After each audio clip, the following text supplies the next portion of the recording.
Unofficial podcast for AMC's The Walking Dead. I'm Jim. And I'm Aaron. And I'm still getting back into the swing of things here, apparently, because I totally forgot to do the outline this week. Completely forgot. So Aaron's going to take I'm going to be the Daryl of the show and basically save everyone's asses and do everything. And not get thanked at all for it. I think you're the king of the cast this week. I'm king of the cast, as the boys would say. And also, I just now realized you must have a custom version of the intro that cuts in because, 30 seconds in, I'm like, this isn't breaking the way it normally does. Fuck it. Yeah, we're are failing the listeners miserably this season so far. I wouldn't go that far. No, people seem to enjoy our season 3 preview cast. We got a long season of failing ahead of us, my friend. I wouldn't declare mission accomplished this early into it. Yeah, I'll put the banner away. Welcome back, Walking Dead. Holy shit, what an episode, right? Yeah, I gotta say, I was blown away. I was blown away by the start of this season. It's really good. I'm gonna throw something out because we've never been able to dethrone the pilot. Is this the best episode of The Walking Dead? Man, it's close. It's real close. I'm gonna say I enjoyed it as much as the pilot. Yeah, because it had some genuinely scary stuff, and the zombie effects were gonzo, man. Mm-hmm. And it had some genuinely good drama in it, too. Yeah. Not just action. I mean, there was some bullshit. We're going to talk a little bit about that. There's got to be a little bullshit. Yeah, it wouldn't be Walking Dead. It would not be Walking Dead without some bullshit. Yeah. So, I got a little bit of news. Okay.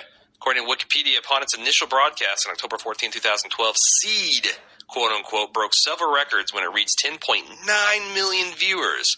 Damn. Becoming the most-watched scripted drama telecast on a basic cable network in history, and the most-watched episode of the series to date, surpassing a previous record held by Season 2 finale, Beside the Dying Fire. The Season 3 premiere saw a 33.4% increase in viewership from the Season 2 premiere. What lies ahead? Wow. That's strong. A third more viewers. And honestly, I was not a big fan of the Season 2 premiere. I thought it was mostly crap. Yeah. And this, I've been looking really forward to this season, as people that listened to last week know. And it's great. I'm rereading The Walking Dead. I started cool with, I can't remember, I think it's the third volume. It's like Safety Behind Bars. That talking about the trades. Yeah. Those are good. So I don't know what particular. I think that's right around issue 16 to 20 or something is where I'm at. I don't know. Not sure. I think there's 6 in each one. Is that right? Yeah. So maybe it's 18. Somewhere there. But yeah, it's good. And I also was surprised at how closely this episode followed a lot of the action from the prison, from the comic books. Similarly to the pilot, where some of those shots are right out of the comic book. Yeah. Rick sauntering into Atlanta and a lot of that. There was a lot of scene-for-scene remakes of that stuff. Mm-hmm. So good stuff. So a little bit, if you're unfamiliar with our podcast, and since I'm running the line in the show, if you're worried about, oh my God, he's talking comic books, abort, we keep all the comic book type spoilers safely ensconced in the spoiler section. Well, those people have already tuned out. Really? They heard comic book, trade paperback. I don't know. I think they're still fumbling for the iPhone. Okay. They're the iPod. So hold your horses. Ho ho. No, seriously, we do the whole show, the whole recap, all the feedback. We do some outro stuff, and then we play 30 seconds of our theme song again, and then we talk spoilers. So you have to really fuck up. Yeah. You have to have a Andrea level, almost shoot Daryl fuck up to get accidentally spoiled in the show. Or a Carol level, almost shoot Rick this episode. We'll get to that. Are we ready to get into the recap? Let's do it. Okay, so the first scene was noted for its complete lack of dialogue. It was just a very tense, everything with body language and facial expression, situation. What would you say are survivors? What would you say their tone, their mood, their outlook here? Hungry, man. Right? I really like the touch with Rick looking on the shelves first before even clearing that hallway. Right. He's like looking at the shelves. Is there any food? Right. Is there any food? I'm hungry. Which is also very faithful to the comic because leading up to the prison, they were all about completely being out of food and being very hungry. Yep. I dug the homemade suppressors silencers. Yeah, those are cool. I noticed that Rick's was made from like a Maglite flashlight. Oh, And for okay. once, they were fairly realistic sounding. Yeah. I mean, you get a good Foley crew. They probably recorded an actual silencer being shot. You know, I wondered, and then because just looped it. you can go on YouTube and find people demonstrating what suppressors sound like all day long. And a really good one, especially on a .22 caliber pistol, which I don't think either one of these were, the action of the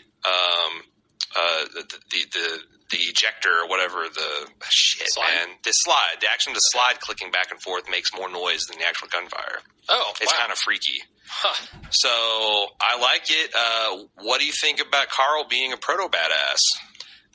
I think... Okay, so let's ask... I want to ask you this. How long has it been since we saw them last? Best I can tell, it's been somewhere between 7-8 months, because Lori Because of how pregnant she is ready to pop. Yeah.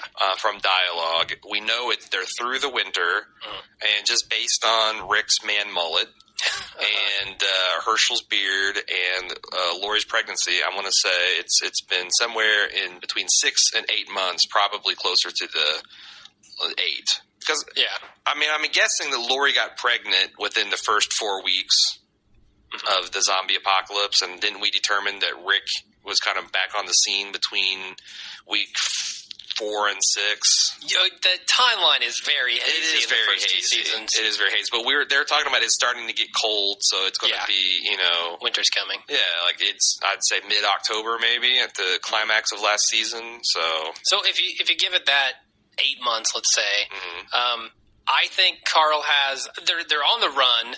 They're certainly going to be encountering zombies left and right with the places they've been in those houses. I think Carl does become a badass. Well, especially and we can see it here.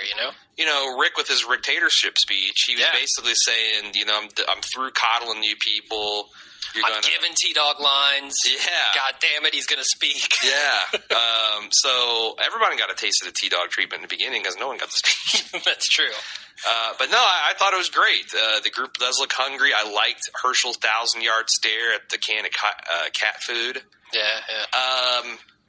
What do you think about Rick throwing away the dog food or the cat food? I mean, that's a move right out of a third world dictator. He's going to deny his people needed sustenance. Yeah, because he's too good for it. You got to eat whatever you can eat. I think Carl's right here. I'm going to eat this dog food and I don't care. Or if you're not to that point, at least take it with you for true emergency rations. Definitely. Okay. But I guess part of Rick being a leader is saying, no, we don't stoop to this level. Do you think that's what he was trying to say? Oh, definitely. Yeah. He doesn't slam the can against the wall because he just doesn't like the flavor. Right. Daryl's still, I guess shooting Al. What do you think Al tastes like? Probably like chicken. Oh, I'd imagine. I think it's got to be the definition of gamey. It's like tough and yeah. Probably some feathers left on there. He tried to pluck them, but I don't know. Oh, speaking of Daryl, what do you think happens if instead of Daryl who opens that door when him and Rick meet, it's like Andrea? Obviously, couldn't be in this scenario, but Carl or I don't know. Carol or anybody. What are you getting at, Jim? I'm just saying Daryl and Rick were good enough not to shoot each other when they opened that door. Well, if it was Andrea, someone had gotten blasted in the face. Yeah. Obviously. Rick would have been dead. But the survivors are all really capable zombie killers now. Yeah. And they're very efficient. I mean, each one's got their own little purpose made. Like T-Dog's got the poker, sharpened poker. What does Glenn have? I don't What is know, that thing? Man. It almost looks like an aluminum baseball bat that's had, or like a T-ball bat or something that's been sharpened at one end. Yeah, I couldn't tell what it was. I don't get it either. Or like a shower rod with a maybe point on it. Maybe, but it looked like a piece of. I really can't tell. Yeah, it looked like. Sometimes it looked a little square, like it made a piece of, I don't know, like steel square tube. Yeah, it's been sharpened. T-Dog had the fire poker, and eventually the shield, which was freaking awesome. Yeah. Maggie has the machete. Is she the one with the machete? Yeah, she has them at one of the. I think those are all the Gerber tools they still got left. Oh yeah. I think Beth had the Wrecker or whatever. It's like one of the Gerber tools that had like almost a hammer at the end, but still a blade. Yeah. What do you think of the new credit sequence? Oh, because cool. I guess I'm getting ahead of myself. So the survivors see some zombies surrounding the house, and T-Dog calls it. They got to get out of there. Yep. And Maggie scavenges an axe and pile into the Kia. Smart thinking. Just in time to peel out of there. It'd be funny if every year they got a new model Kia, and no one makes mention of it. It's the same color. It's just upgraded. It's the same model. It's just the latest version. Wow. What do you think of the new credit sequence? Cool. I like it. They're incorporating the new locations. Yeah, you got a lot of it feels kind of random, and I don't know that we're going to see most of those shots in the actual series, right. But they definitely set the tone. It's very grimy, grungy sort of feel. I also dig how when they show Andrew Lincoln's credits, they have the like sheriff's badge with the ash blown over it, and when they show Norman Reedus, it's got the arrows and the target. It's pretty cool. The one thing I don't like about it is the zombies in it. I feel like the Walking Dead credit sequence should not have zombies in it. Which I didn't even notice the zombies in it. Wow, pretty subtle zombies in it. Yeah. Well, they're staring at you with their undead eyes. Oh man. Moving on, the next scene, we see the survivors are pulled off to the side of the road. They're actually employing some zombie strategery. They got a map out, and they've mapped the movement of the various hordes and the various herds. And also, I love Carl looks awesome. He looks straight out of the comic book with a shirt and a hat. And also, Rick is a master kid manipulator. He's always giving him important bullshit jobs like, you need to stand at the head of the road and take point while the grown-ups talk. And Carl just does it. Yeah, couldn't the zombies just come walking out of the woods on the side of the road? Yeah, but, I mean, they did that last season. So. Yeah. Okay. And apparently they've been tracking the horde movement, so whatever that means. Rick is emphatic that they got to find a place to hole up because they can't be doing house to house, and he makes a significant look at Lori. Yep. So obviously she's got the little bun in the oven. Zombie bun. No, I can't handle the zombie baby. Yeah. No. Can't wait. So what happens here? My outline is not really leadership ready. Don't they just... Daryl and Rick decide to go hunting, and they walk past a prison, and Daryl mentioned it's a shame, and Rick has, I think they've seen this prison many, many times, and probably discussed, like, man, wouldn't it be cool if we could get in there, but it's overrun by zombies. You think so? Just the way Daryl looked at it, and it's like, man, that's a shame. Like, it wouldn't be cool if we could take that thing over. And T-Dog said they were going in circles, so they must have seen that before. And it's got to be marked on the map they're looking at, right? Sure, yeah. So I'm thinking that this is Rick's kind of desperation / we got to make a big play. And next scene, we see them discussing how they're going to do it. We find out that Carol's become a pretty good shot. That's debatable as action unfolds. I also love Andrew Lincoln's line reading of "I'll go for the gate." It's like that particular. He just decided he wasn't going to do any kind of accent at all. Oh, well, I liked the humor in it. He's like, "No, I'll go for the gate." Right, but he couldn't. But you're right. A lot of his Brits slipped through in that reading, I thought. Sure. And then this was just basically 5 minutes of zombie porn, right? It was awesome. This is what I was hoping we would see. Like, killing the zombies through the fence. Like, it was such a smart move to get into that kind of neutral zone there on the outer fence. Oh, yeah. To where there are no zombies in there because there were no prisoners in there and there were no guards in there. Right. And if there are, there'd be few and far between, but your back is protected and you can... Now, my question... And they close it up behind them. My question is, why didn't they just do that? Why did they waste all the ammunition that they did waste? Well, I think they wanted somewhere to... They were talking about planting seeds. Of course, where the fuck are they going to get seeds? Herschel's like, we could plant soybeans and sorghum. And let's go down to the co-op. Yeah, get some natural cane sugar growing in here. I'm guessing... I don't know, man. I mean, 1 year after the zombie apocalypse, I think it'd be pretty easy to come by, like, feral fields. You know what I mean? But there were no crops in there. No, but you could go... You'd have to go back out. Yeah, sure. Okay. Sure. But I'm thinking that you could probably find seed fairly easily. Sure. Okay. Because, like, the other thing is, like, if you're looting a Walmart or a Tractor Supply company, you're probably not going to be looting the seeds first. That's not going to be a high-value item. Yeah. So maybe that's what he's thinking. I just think that the only reason I can think of is that it would be super boring just watching them stabbing zombies through the fence. And this gave them a nice excuse for an action set piece. Yeah. And also maybe they just wanted to get this done before nightfall. Yeah, there's that too. Because once they do get in there, I mean, it doesn't take them that long, though. No. You know? I mean, they did fire a lot of ammo, but... They did. So you got to wonder, does the firing of all that ammo draw more zombies in around the fence? Yeah, especially since some of the guns were suppressed, but a lot of them weren't. The rifles especially weren't suppressed. Oh, no. And those are loud. Right. So zombies are going to be coming eventually. I mean, this, I used to bitch a lot about the survival skills, but there's a lot of clever stuff here, like the using the carabiner on that, whatever that chain was. It's so quick and easy, and it's something a zombie could never do. Yeah. It completely befuddles a zombie. Mm-hmm. It might as well be a Rubik's Cube attached to that chain. And that's brilliant. Super easy for the humans to get in and out of, but the zombies completely foiled. Definitely. I thought Maggie looked super cute throughout this whole episode. Of course. She's like really buffed her cuteness skills this year. I thought everyone headshotting zombies from like a half a football field away with a pistol was pretty funny. Yeah, I mean, well, they did really register all these people as badasses, right? Yeah. Like you were saying. But they've got 8 months of practice. Granted, that's hard for anyone to do. I know what I know what you mean. But it's television, Right. And then we see T-Brog celebrating his first line of the season with a woo!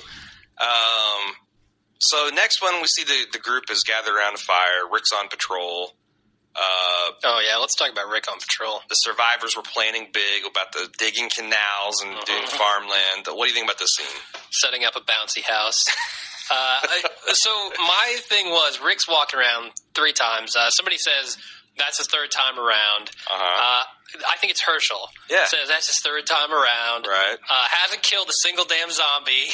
Like, why isn't he stabbing these guys through the fence? Yeah, I mean... Kill as many as you can. He's right there on them, so... Yeah. It's like, I'm not saying you make a full night workout of it, but if a zombie's there at the fence, shove your fire poker through his face. Yeah, you don't want him to build up. That's how fences get ruined, as we saw last season. I think this fence would stand up to a damn sight more zombies than the little wooden fence from last season. Definitely. But yeah, your point's well taken. So that was one piece of bullshit. Speaking of more bullshit, what do you think of Carol Daryl? Carol Daryl? I've never really liked them as a thing. Right. I don't know why. Well, they do have they kind of had a weird muddled energy, like we talked about in the preview cast. I don't know if she feels motherly toward him, if she feels sexually. No, she's trying to get it on with him. Well, now she is for sure. She probably has already. Haven't they? So. My read in it is that they haven't done the deal. They haven't. I mean, on the other hand, okay. I don't know. Carol didn't. I'm gonna say something controversial. I thought. She's definitely zombie apocalypse hot. You know what I'm saying? Yeah, I get the pickings are slim. Herschel's not going to let you near his 17-year-old daughter. Nope. Carl's got dibs anyway. That's right. Carl's got dibs on that. Yep. Andrea's gone. Maggie's already shacked up with Glenn. Maggie's shacking up with Glenn. Herschel lost a leg. I mean, Lori's up with Rick and big as a house besides. What about T-Dog? T-Dog and have Daryl. Sex with T-Dog? Yeah. T-Daryl. I've got a spoiler. I got to take in a spoiler about some possible man-on-man sex. All right. So there's some enticement for you. Don't rule it out. This is a controversial show. Some controversial stuff in here, man. Chopping people's legs off. Yeah. Some really what's dark hilarious stuff. is that is more in this country. I know, right? Like Daryl full mouth kissing T-Dog would set the world on fire. Oh, like you can chop an old man's leg off. You can rip a zombie's face. You can have children murdering zombies, no problem. Yep. So where am I? I've kind of blacked out a little bit.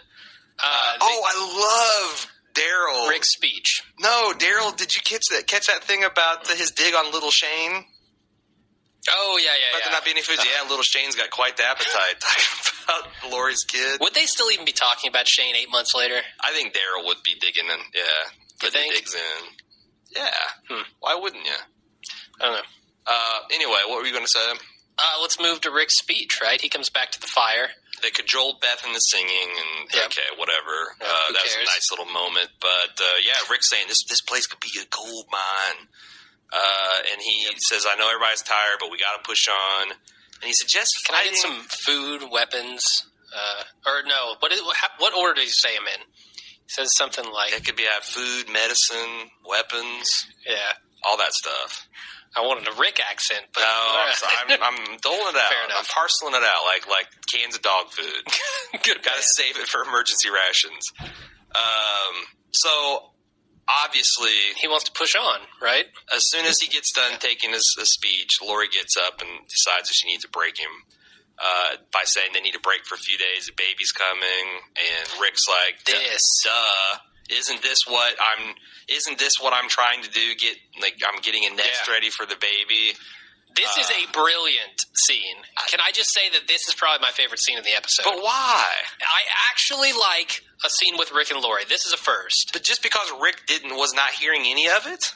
No. Because of everything that's played out before. Okay, so Lori, we know that before the zombie apocalypse happened, Lori really wanted Rick to be more of a take charge kind of guy. She was pissed, and she was thinking about leaving him because he wasn't.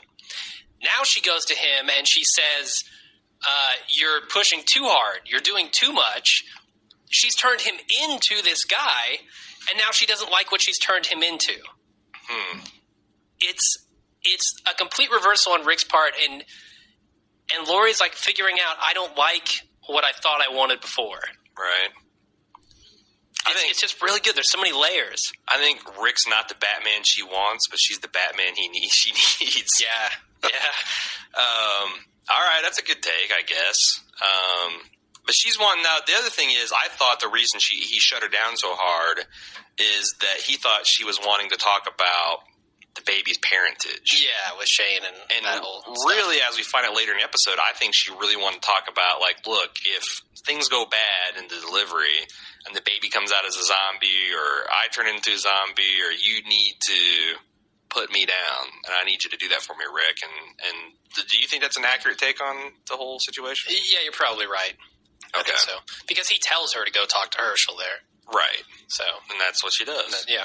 Next scene, if I'm going to pick a few nits, I would say that this is weirdly edited. That we see Michonne playing hide and go seek with the walkers in a general store. It's a little bit too ninja for my tastes. Yeah. Like I feel like they need to explain. Like, if I've never used a sword before. I'm fairly proficient in firearms, and if you hand me a sword, I would probably swing it like a baseball bat.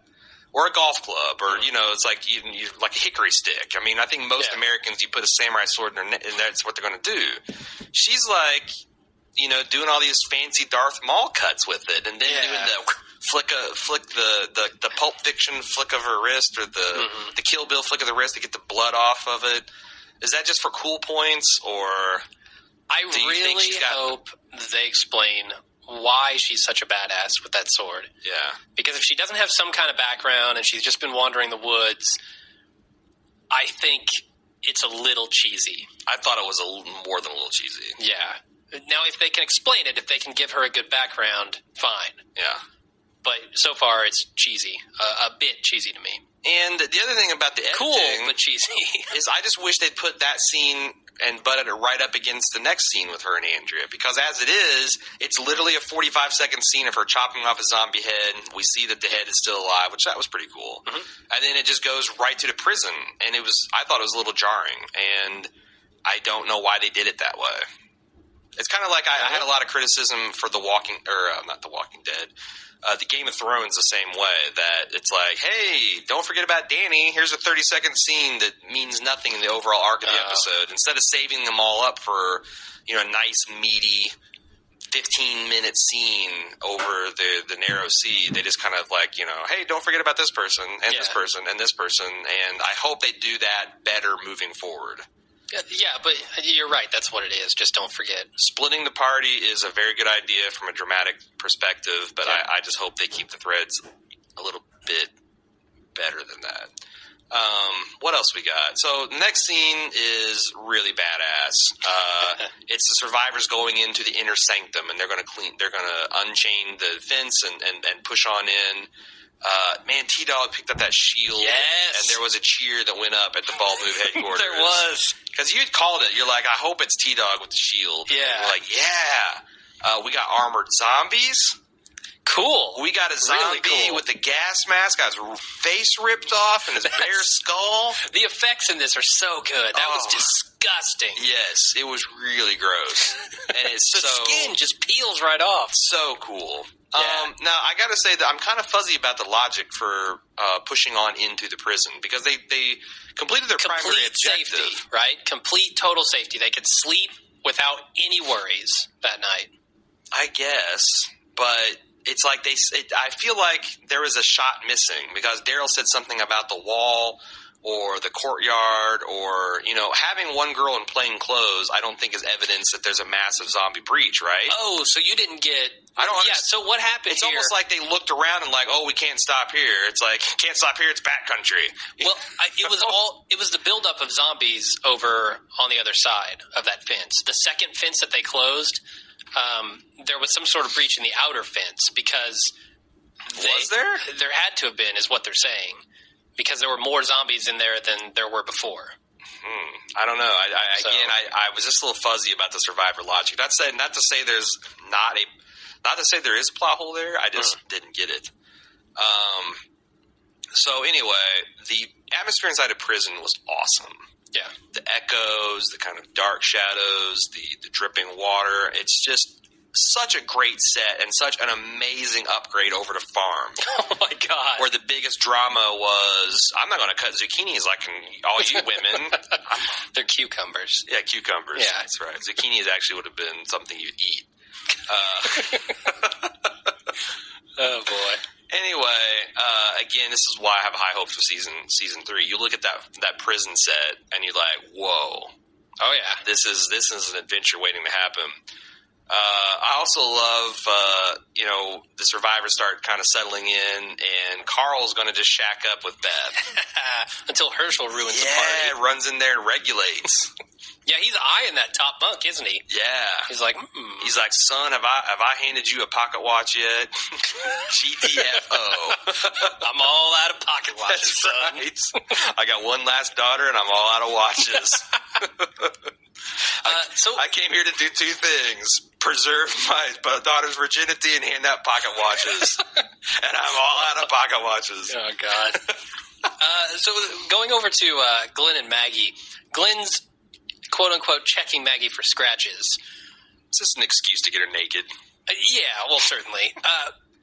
But assuming that's not the case, why would he be checking her for scratches? They're all infected. Well, but... Okay. So the scratches don't become infected and kill her? So that goes...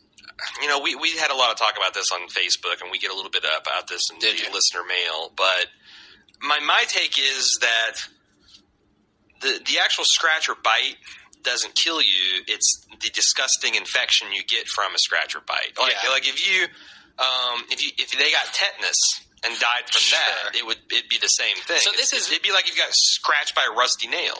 Yeah, so a zombie scratch is like getting scratched by a rusty nail and then rubbing weeks-old chicken on top of it. Yeah, like just rotting meat. Yeah, you're all going to be a zombie when you die. But if you get a massive infection from anything, but a zombie bite is like I think of it like a Komodo dragon. Have you heard? It's like they've evolved these intense, horrible bacteria in their mouth. Yeah. So all they got to do is give you a bite, and then they just let you die from it, and then they go and saunter up and eat you. Yep. So I think that's the whole zombie model for that. Okay. But it is a pretty gross makeout scene. They're covered in zombie blood. There's not really any making out. It's a hug. Yeah, okay. It's an embrace. My makeout threshold is pretty low, apparently. You got to third base? Did you see that? Wait. An embrace? I don't think bases work that way. In your world, they do, apparently. I think that's like hugging someone's like hitting a foul ball. You don't even get to advance to first, man. Gotcha. I don't know. I'm never really clear, especially when you get to third base. Mm-hmm. I'm pretty sure what first and second is. Obviously, I know what the home run is. What's a walk? I don't know, man. Prostitution. Because that's the thing. It's like the bases stop at home. Yeah, they do. But then when you get into real life, the bases certainly don't stop at home. You got like a grand slam? All right. I mean, where do you go from there? All right. What are we talking about? Oh, going to Michonne caring for Andrea. Pretty cool scene. Very Thelma and Louise. I thought Andrea was dead drunk in this scene when it first started. Yeah, you thought she said... when she came in there, she's passed out on the floor. She goes, I needed wine. Yeah. She's like, I needed light. I know. I thought she said wine, and she looked super drunk. So the whole time I was like, man, she got drunk. Yeah, I didn't trashed. Yeah. I mean, it wasn't immediately obvious what the hell was going on, but apparently she's gotten some sort of just, something like you would take for granted, like a strep throat, like flu or something. You just go and get antibiotic. If you can't get antibiotic, you could very well die of something like that. Yeah. So apparently they've had each other's back all winter long. Speaking of gay sex, I think it would be cool if they had some sort of relationship. Oh yeah, and not from a purient. I mean, I'm not like from a straight male. Like, oh, it'd be cool if the girls kiss. I just think it would be. Yeah. It'd be an interesting way for this to, progress. Sure. We haven't seen any lesbian characters in this show yet. Yeah. Some strong lesbian characters. Sure. Anyway, anything else to say about that scene? No. It's pretty cool. I mean, what do you think television viewers that weren't prepared, I mean, they saw a little bit of it last, but you see Michonne just leading these zombies like dogs on a leash, and they haven't explained it yet. Well, we see Michonne just leading these zombies like dogs on a leash, and they haven't explained it yet.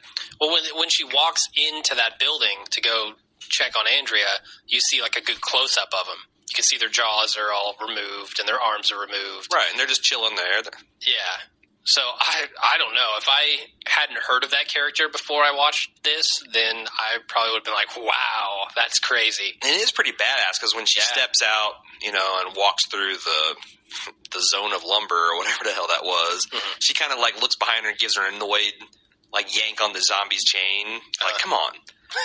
It was so cool. I mean, the way this actress is playing Michonne is like she's pissed off 100% of the time. I like it. Unless she's caring for Andrea, and then she's, kind of very maternal. But Heart of Gold. Yeah. She's the zombie-killing ninja with the heart of gold. Yep. So we go back to the prison. We see the armor. They've tried to, they've looted the prison. They found flashbangs. They found tear gas canisters. They found armor, and there's just a lot of disgusting... Like, do you remember the old He-Man characters? They had that the Hordak slime that they sold in cans. It's like, it looked like they were pouring that shit out. Or the Ghostbusters, they had the Ghostbuster slime. Sure, yeah. Pouring this out of the gloves, and Daryl's like, hell no, I'm not putting this on. Disgusting, yeah. Do you think it's there's a lot of debate on the internet about whether wearing body armor would be good to fight zombies with? Oh, yeah, man. The fanboys love to debate this endlessly. They say it reduces mobility. And line of sight, like you can't see as well. But at the same time, you can't get bit by a zombie. Yeah, and that line of sight bullshit, it's like, it reminds me of talking to bikers that refuse to wear a full face helmet. I'm like, no, I don't buy it. Yeah. Honestly, I think a pair of racing leathers and a decent helmet would make you almost impervious from all zombie attacks. You're not going to bite through fucking cow leather. No effing way. So, like, Can they eat a cow? Because then they could bite through cow leather. Well, but leather is like, it's not flesh. It's been treated. It's extra tough. And, I don't know what left out in the sun. I don't know what all they do to it, but it's it can stand up to being thrown down the highway at 100 miles an hour. So I would suspect that a zombie tooth could not just chew right through it. Certainly you wouldn't have to worry about scratches, but so, I don't know. I feel like it's definitely a damn sight better than cotton, the fabric of our lives. Yeah, well, the other thing is, like, you probably wouldn't want to fight a horde of zombies in it because then you could get tired. Or they could just tear you apart. They could grab your wings and tear you to pin. But, like, a single zombie coming and biting you on the shoulder, you're wearing, like, biker armor. they're going to sink their teeth into padding and the cow leather. I think it'd be a solid choice for the zombie apocalypse. Not as good as like the shark armor, but definitely better than wearing a sweaty t-shirt. Next thing happens is Lori wants to talk to Herschel. She goes into her whole zombie baby shtick, kvetching that her son can't stand her. What evidence do we see of that? Zombie babies? No. She mentions that Carl can't stand her. Is that something we're going to see throughout the season, or is this just Lori being Lori? I'm assuming they'll fill that in a little bit more because you're right, I didn't see much of it this episode. Right. I also got a little bit of like Herschel being kind of annoyed. You know, when he's like, Lori. This has been our burden to carry all winter long. And he was, I think, talking about Lori to her face. No, he was talking about the thing with Shane and everything that happened between Rick and Shane. Yeah. He tries to assure that he'll come back around. Rick will come back around. Yeah. Get that baby out of you. Get that vagina back to fighting shape. He'll come around. Oh, my God. He'll come around. Lori here says that she thought it would have been better if she didn't make it off the farm. Totally agree, Lori. 100%. You are correct. One of our listeners, which I'll give credit to, but it's too good of a segue in the feedback section. He sent us an infographic, which I guess is from The Talking Dead, the TV show. Oh, yeah. They did a poll. Would the group have been better off if Lori had made it off the farm or never made it off the farm? What do you think the percentage was? I know what the percentage is because I saw the graphic. 46 yes. Yeah. 54 no. They love Lori, apparently. No, that's bullshit. I think it was like, I don't know. They only polled 10 people and half of them were producers of the show. Yeah. Because I'm just saying from the feedback I've gotten, anti-Lori sentiment is still hot. It's radioactive hot. Why wouldn't it be? We just came off her most annoying season. Yes. So you're saying that, and even the people that love the show seem to hate Lori. You're saying that you're going to pull that in the middle of the show, and only 46% of people are saying that no, she should die. I don't buy it. I think 75% would be too low. I'm looking like I'm thinking like 8 out of 10 people would say no, just because they're kind of dicks and it's the internet. Yeah, you'd think so. I don't know. I don't know either. Something fishy going on. We ought to do our own poll. Of me and you. 100% of people said Lori should die. No, we could do like a Facebook poll and just see. Yeah, Although I would say let's do it. Do you think our show we have fostered a bit of hate. Yeah, we've attracted a certain type of Walking Dead fan that's probably not, representative of the whole community at large. But I think I'm going to do that tonight. I'm going to open it up to our listeners. Yeah. You can get that Facebook.com/baldmove. Next, we see another nice kid judo move where Rick makes Carl feel better about being left behind by saying, hey, you could be the last man standing after this. This is ridiculous. I figured out what the hat does, by the way. Oh? It turns you from alpha to beta. You're right. As soon as he puts that hat on, he's able to patronize and he's him. docile. He's not wandering off and going anywhere. No, he's staying put and doing what his dad tells him to. And accepting patronism. I got another theory. Whereas Rick wouldn't have accepted it before. Remember? He's like, don't try to patronize me, Lori. He didn't have his hat on. I got another theory. Okay. Do you know what was left behind in the safe zone? Beth. And do you know what was not left behind in the safe zone? Cock-blocking Herschel. So you think Carl's making his move while Herschel's out? Yeah, I think there's a little bit of kid calculus, because I guess he's supposedly 13 years old. He's like, really coming into his first rush of hormones. Yeah. So I buy that. All right. And the hat's a good theory, too. I like that, the beta hat. So what do you think... So we cut the commercial, and just real briefly, I think this was a national commercial. Before we go to the commercial, I noticed a continuity error. Oh. Carl has magic hands, apparently. Beth might get a kick out of that. But, so he's... like Dr. Manhattan level magic hands? Or? Well, not quite.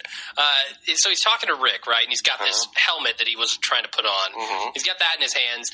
It cuts from the shot of Carl and Rick standing there with the hat on the ground to Carl just literally putting the hat on his head.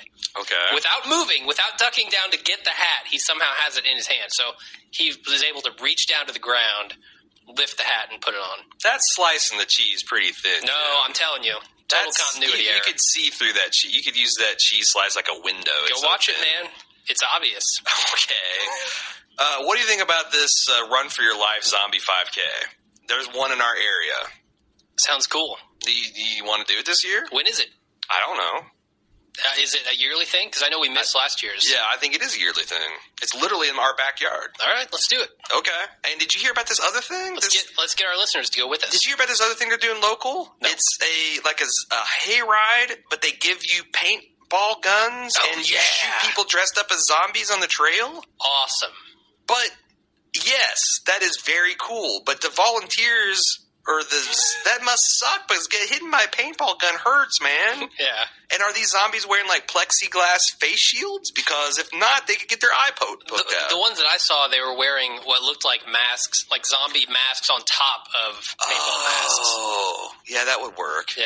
But still, I'm thinking that you're going to get a lot of welts. Shot, yeah. You're going to get a lot of welts on your body. Anyway, moving on. Come back from a commercial, we get treated to the old Doom 3 lighting, where it's all dark and it's only illuminated by flashlight. They do have, again, some good survival skills. I like the breadcrumbs or the spray paint pointing the way out. That was very cool. Yeah, that's actually a trick I use when I play video games like Minecraft and stuff. When I go down into the caves, I put a torch on the right-hand side of the wall every so often. Right. And then I know, okay, I'm going back towards the entrance if the torches are on the left. Uh-huh. Very smart of Glenn. You can tell he's played a lot of video games. And he said he has, so don't be calling me a racist. Yeah, right. Okay. I honestly got a little confused about what's going on here. It's like they're going in to clear the prison of zombies. Mm-hmm. They find a small pocket of zombies and lose their shit and head for the hills. And people got lost and Herschel got bit. And I want to apologize right now. I feel like I personally drained his character shields last week by downgrading his death certainty. It's like I just walked right into that. Yeah. What the hell happened? Like, why did they head for the hills? Why didn't they maintain a nice perimeter and contain that shit? I think they just started to swiftly move back toward the exit, but then they got cut off. They got cut off because the way that they were going, they had to take several T's, and they couldn't leave someone behind, I guess. So you're saying, and one of the T's, the zombies woke up and kind of started shambling that way, so then when they came back... It was cut off already. Okay. And Maggie almost got eaten. Almost. Like, really almost. Oh, the zombies almost grabbed her. Had a hold of her. And Herschel, that's kind of dumb. That's the other thing. Yeah. This is a place where you don't want to see Chekhov zombie. Mm-hmm. Like, I would have much rather have just seen that zombie... spring to life and bite Herschel and not make it conspicuous that there's a corpse laying against the wall, and 30 seconds later Herschel's going to basically run his thigh, rub his crotch right in the zombie's face, and then, oh, surprise, it's like, that wasn't fooling anybody. Come on. It wasn't. I knew immediately. It would have been more shocking if he, tried to avoid him and tripped or something. I don't know. I don't know how you do that better, but that was a little lame. Here's how you do it better. You have that zombie not come back to life and have another one on a different wall grab him. Like from the other side of the wall. Yeah. Or he that one comes to life and he avoids it, but he backs into another zombie. Yeah, that'd be cool. You do the zombie rope-a-dope. So he gets bit. He's screaming. They drag Uncle Jesse to this apparent cafeteria. And Rick just I know what I got to do, grabs the hatchet and just goes to town, starts chopping wood. No, this is Alpha Rick. No hesitation. Oh, yeah. He's like, only one way to save him. Grabs the axe and starts chopping. Yeah. Doesn't even ask anyone what they think. And I thought it was totally different from him with the kid on the fence. Yeah, he's like, this is the only way to save him. I'm doing it. And Herschel, to his credit, he didn't argue. I feel like Herschel's like, yep, this has gotta happen. Was Herschel in any state to argue? No, I felt like there was a little acting on his part where he was watching it all go down, and he could have been like, no, don't, not my leg, but he chose not to. And then he passed out from the pain halfway through the amputation. Which was cool. Mercifully. Yep. And then Glenn Mazzara, speaking of the rope-a-dope, threw in the prison survivors. Oh, yeah. We talked about, this in a spoiler section, debating about whether we'd see anyone surviving in the prison, and there at the very last, I had not read anything about those in any kind of preview or any kind of material. They had meticulously made sure we didn't see them. Yeah, and we're not going to talk about anything that happens with them or anything like that, just to say that they're in the comic. I got a bunch to say in the spoiler section. Sure, definitely. So some more new characters. Yep. This I'm telling you, this prison set is awesome. I agree. Completely. Wow. What else we got to say about the episode before we get into the feedback? I think this was a great blend of action and drama and not being stupid in so many ways that The Walking Dead has been stupid in the past. Yeah, and also it didn't have as much genuine horror as the first episode, I don't think, the pilot, but it did manage to be scary. Yeah. I mean, I didn't wet my pants or anything, but but there was certainly a lot of tension, like when they went into the prison. Oh yeah. A lot of tension there. And also, I give him balls for spending about a minute and a half of going through those dark prison passages without any fake scare. Yeah. So when you finally did turn the corner and saw the zombies, it was a genuine, oh shit, you know. Mm-hmm. And the other thing I really enjoyed about this episode is just seeing them trying to survive. Like, they're not lollygagging on the farm. They're not worried about, is my hair looking good? Like, they are just surviving in this episode. And they did have... It's great. They did have some kind of bullshit bickering moments, but it didn't stop the action. Yeah. It didn't devolve into that. It's like, whatever, we got stuff to do. Yeah. And that's Alpha Rick in action. I feel like if this had been season 2, it would have taken 7 episodes to tell the story. Yeah, it would have. You know what I mean? They would have debated it out in the field. We would have camped out in the field for at least 3 episodes. Carl would have gotten lost. Yep. All kinds of stuff would have happened. Are we ready to move on to feedback? Let's do it. 2 Michaels and an Adam agree. This was before the episode aired, and we were talking about. I was on Facebook talking about the Breaking, or not the Breaking Bad, Jesus, the Walking Dead marathon that the AMC put on, and they said that season 2 is much better with hindsight glasses on, and there's some general agreement there. What do you think of that statement? I don't know. I haven't gone back and watched season 2 we watched again. a little bit of it, and I will say that maybe, but some of the stuff that fell flat just fell just as flat. Like all the Rick and Shane and Lori moments still sucked. Mm-hmm. The Jenner reveal was awful. It was like worst on the set, and everybody's reaction to that. Mm-hmm. So I'd have to see the whole thing to be sure. But I don't know that I can agree that it's one of those things where, like for example, if I was disappointed with the first episode of season 5 of Breaking Bad. If I went back and rewatched it now, knowing how that season played out, I don't think I would be nearly as disappointed because it was more like just me being nervous that they were going to fuck up that flash forward. Yeah. I think the season 2 problems were a lot more fundamental, structural, but that's just my opinion. Okay. Jasmine Bowen wrote, as she's watching it, she said, Daryl? And she spelled it like a blend of Daryl and Carol, which I thought was clever. She says, I'm not ready for this, but a great quote to end the episode because that's exactly how I feel when the prisoner said, oh shit. So she said, yay for season 3 starting off scary. Patrick Walsh said it's also nice to see that everyone's still making all their headshots, including Carl. Yeah, we talked about that a little bit. Yep. Arjun said, Daryl's gone full Clint Eastwood with the poncho. That was very cool. Yep. Daryl's awesome. And we're back. Let's go ahead and run some sort of That's a little different. It's not promo. Next episode. It's like the whole, this season on. Sweet. Let's see it Dead. all. Let's listen. On The Walking Dead. I'm not giving up this prison. It's ours. We spill blood.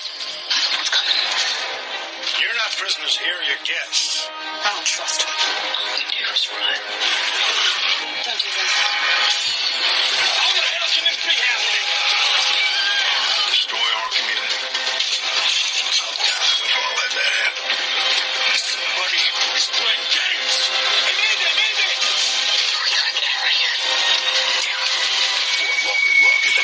episode. Watch Comic Book Man later tonight. No, thank you. Wow. I will not watch Comic Book Man later tonight. So, a lot of going on in that preview. We see the Woodbury group. We see the governor. I'm wondering. We see a helicopter. Yeah, I'm wondering if they're not going to make the Woodbury crew seem a little bit more sympathetic than they do in the comics. Because it almost seems like they're setting it up. And we all know that promos lie. Sure. I learned that brutal lesson at the hands of Justified. But it seems like they're making it seem like allows myself to introduce myself. It seems like they're trying to make it seem like, God, I can't get out of this. Help me. No. It appears as if the Woodbury folks think that maybe Rick is fucking with their community, and Rick is thinking that the prison community is fucking, or the Woodbury group is fucking with their prison. And I wonder if Merle is up to it. Because, like, Merle might be. Merle's opening up the gates of the prison, letting zombies in, and then he's fucking up with the walls, and he's fomenting the sin because he wants to see everyone. He's the, Alfred's man who wants to watch the world burn. He's the Joker. Finally spit it out. Okay, I didn't get very far into the prison stuff, but the people they find in the prison are fucking crazy, right? And we do see them. Yeah, so I'm wondering if when he's saying, what is going on here, in his Rick Southern English accent, if he's not talking about the people in the prison. Gotcha. Like, they're messing with him. Gotcha. At least that was my take. Now, I do think that you're right about them trying to make the Woodbury people seem sympathetic, because it almost sounded like Andrea was trying to fuck with them, like letting zombies out of cages or something to try and get free. I don't know. It didn't seem like they were all that bad in that promo. Now we know, or at least from what I've heard, I haven't read that far, that those guys are not nice guys. Right. So I'm going to throw up this picture that nobody at home can see, or nobody on the... Okay, solid podcasting move. Actually, you know what? I'm not going to do that because I can't throw to that screen for some reason. I got a screenshot of the last... It's because you're full screen on the promo. No, it's because I'm not even using the right computer. No. I got a screenshot of our guys from the end of the episode, the five prisoners. And...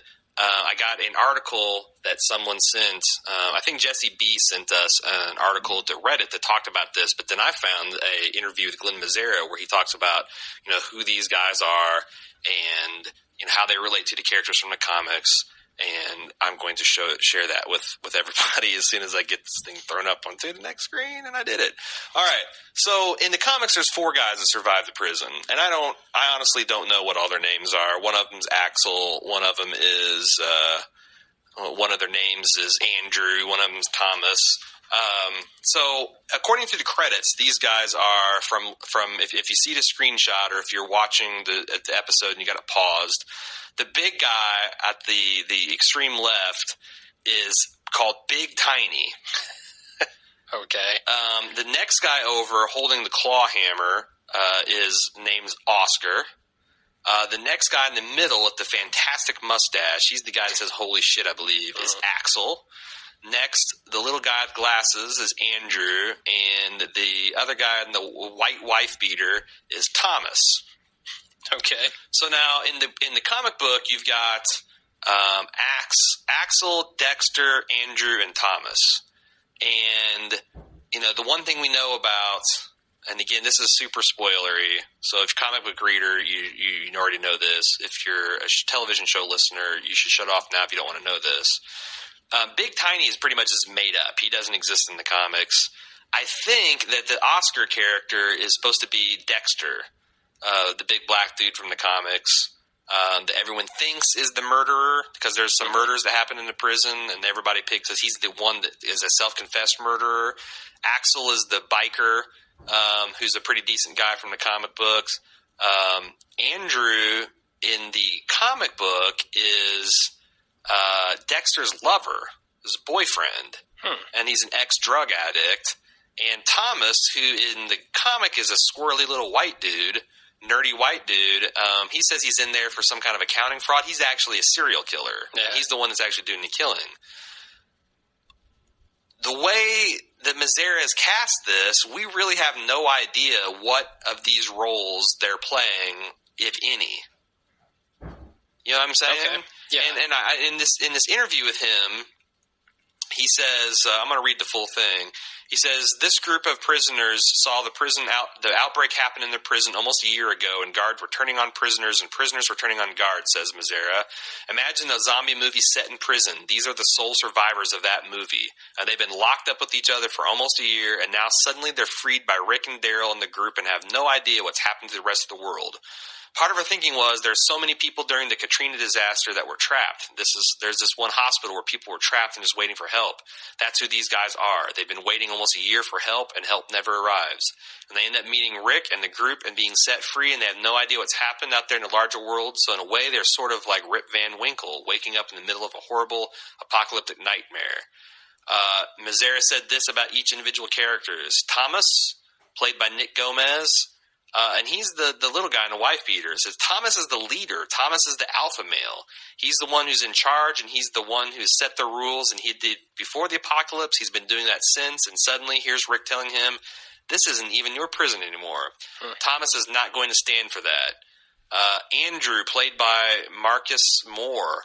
Andrew is really Thomas's right-hand man. These guys are really the ones who have been intimidating Axel and Oscar, which is hard for me to believe just looking at them. Yeah. Which I almost wonder if Mazera is just fucking with us. Axel, played by Lou Temple. Axel's a great character. He's someone who's probably a two-bit criminal who finds himself in a bigger mess. He's probably happy to be freed by Rick because he realizes he's not as cutthroat as Thomas and Andrew. Oscar, played by Vincent Ward. Oscar's another guy who had to go along with Thomas's rule. I don't think he had to. He could probably beat the crap out of him. I'm thinking so too with that claw hammer. But Yeah. Big Tiny, played by Theodus Crane. Big Tiny is the muscle of the group. The idea was all these guys together are a formidable force. They're hardened convicts who have survived living together for almost a year, almost in the same way that Rick and his group have. So this is a surprising force for Rick to come against, and they're formidable. They're scary, and they're dangerous, just as dangerous as Rick's group. I have trouble buying that, because Rick's groups have guns, and lots of them. And experience. So these guys have a bunch of melee weapons, it looks like, right? Yeah.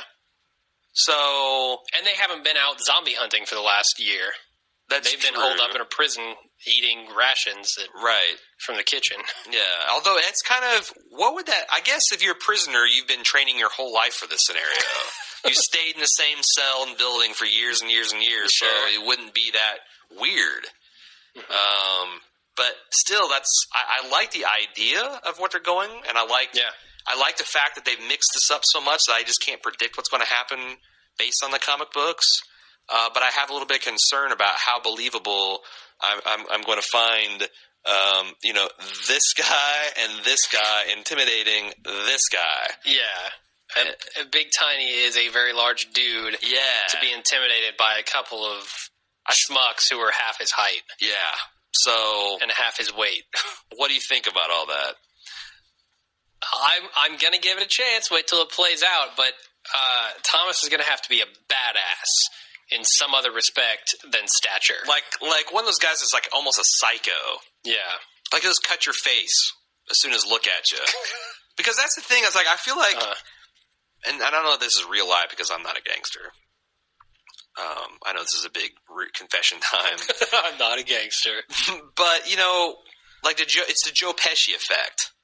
Like, when you got a team of a bunch of criminal badasses, the guy that's just a loose cannon that you don't give a fuck. Like, if there's a cop in the diner, he's still going to beat you to death. And you don't care. That's the guys that really intimidate the other criminal elements. Yeah. Because, they've all got some vestigial moral code or self-preservation instinct that this guy lacks, and that's terrifying. Yeah. He's got to be like one of those guys. I get you. And he's kind of got that look to him, maybe, that he's kind of that kind of the crazy dude. The way, look at his body posture. He's kind of like a coiled steel, Mm-hmm. So that's my take on it. Okay, I'm looking forward to seeing how these characters interact with our group. Right. So thank you for the picture and the thread on Reddit, Jesse B. There's one other one. TJ from Michigan wants to talk about Michonne regarding what happens to her in Woodbury in the comic. She's brutally raped and beaten. He says, I remember the impact it had because I liked the character so much, but I'm not feeling that would be as big of a deal right now. I really hope she becomes likable in the show. So he's saying that a real character that gets degraded and abused like that, you know, could really hurt. And he's saying that the TV Michonne has not earned that level of, you know, bond and empathy with the audience yet. Yeah, yet. Well, give her some time. Well, also, it's been one episode. Do you think AMC would do something like stage a brutal beating / rape of a woman in this universe? I don't know what lines they won't cross. Yeah, that's the thing. Like they made a child a zombie. The two children zombies. I don't know if there has ever been a line that they've wanted to cross that they haven't been able to. We've never heard the stories from behind the scenes that have said, "Oh, well, the studio wouldn't let us do this." Right. So we have to assume at this point they just haven't wanted to do it yet. Right. And the story hasn't called for it. Right. Now, with the introduction of these really brutal characters, who knows? So I'm going to wait and see on that. This is the part of the email that set my imagination on fire. He said, now, what if something like that happened to Daryl? Something terrible. That would be a big deal. Imagine how cool it would be when he gets his revenge. Can you imagine Daryl getting fucking raped? That would be crazy. If he got gang raped, and then by this group of 5 dudes. No, or like from Woodbury, the governor's people or whatever. They have to find that him first. Would be. I mean, I don't want to say awesome because it makes me sound like a psychopath, but that would be such potential. That'd be ballsy. It would just punch the audience in the face, and we would want to see revenge on an epic scale. And the payoff on that, if they did it right, would be awesome. Would it hurt Daryl's character at all? To be raped? No, I don't think so. It's not like he asked for it. No, of course he didn't ask for it. I'm saying... would it make him seem weaker for getting in that position?